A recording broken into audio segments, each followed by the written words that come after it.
ये कुछ differences equity और प्रेफरेंस के बीच में। प्रेफरेंस शेयर के टाइप्स का डिस्कशन करें। प्रेफरेंस शेयर्स 8 टाइप के हैं। प्रेफरेंस शेयर 8 टाइप्स के हैं, जिसमें नंबर 1 है convertible preference share. Convertible preference share. Non convertible number 2, redeemable number 3, irredeemable number 4, cumulative number 5, non cumulative number 6, participating number 7, participating और नॉन पार्टिसिपेटिंग नंबर 8। ये 8 type के preference share हैं, convertible, non convertible, redeemable, irredeemable, cumulative, non cumulative, participating, non participating. अब इनके basis पर statement लिखा हुआ, जैसे अभी मैंने बताया था, those preference shares which have right to receive profit out of the retained earnings, या फिर those preference shares which have right to receive profit apart from the amount of dividend, that is known as. Answer रहेगा ऐसे preference share माने जाते हैं participating preference share.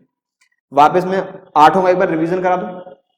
Convertible preference share, those preference share which will convert into the equity share known as convertible, which will not convert into the equity share known as non convertible.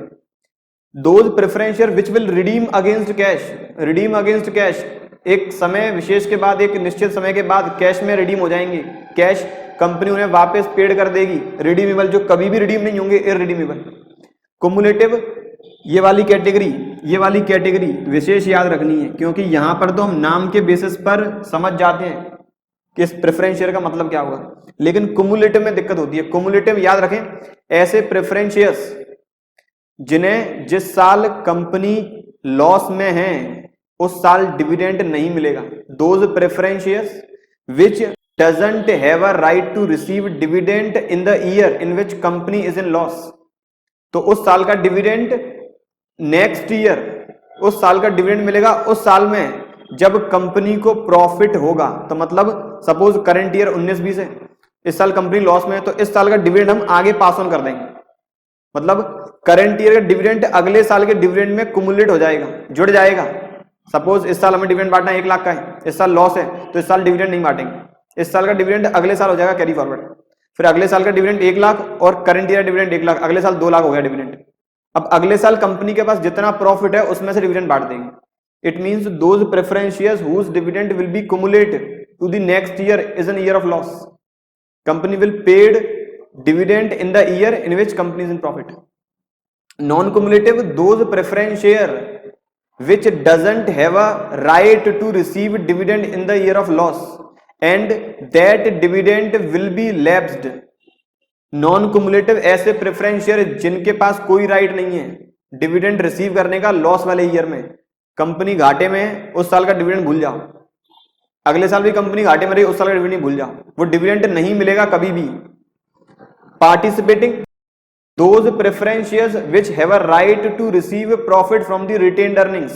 ऐसे retained earning मैं पहले ही बता चुका हूं, retained earning का मतलब क्या होता है। retained earning means equity और preference dividend distribute करने के बाद जो प्रॉफिट बचा हुआ है, retained मतलब रोक लिया, earning मतलब profit.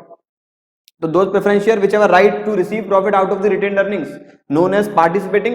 Those preference share which doesn't have a right to receive profit out of the retained earnings, they will receive only that amount of profit which is promised by the company known as non participating preference shares. ये मेरे preference shares के 8 type हो गए। ये मैंने बात कर ली है शेयर कैपिटल के टाइप्स, प्रेफरेंस शेयर के टाइप मैंने बता दिया किस तरह का क्वेश्चन एग्जाम में आ सकता है। एक और डिस्कशन करें, एक क्वेश्चन और लें। Those preference shares whose dividend will be lapsed, those preference shares whose dividend will be lapsed in the year of loss known as, answer is non cumulative preference shares.